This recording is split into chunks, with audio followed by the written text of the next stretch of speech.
மயிலாடும் அழகான மலர் தோட்டம் இங்கே மயக்குதடா முருகா உன் எழில் தோட்டம்.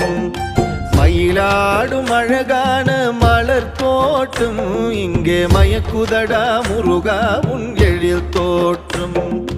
தயை நாடும் அடியார்கள் திருக்கூட்டம் உந்தன் திருவாசல் வந்தாலே கொண்டாட்டும். தயை நாடும் அடியார்கள் திருக்கூட்டம் உந்தன் திருவாசல் வந்தாலே கொண்டாட்டும்.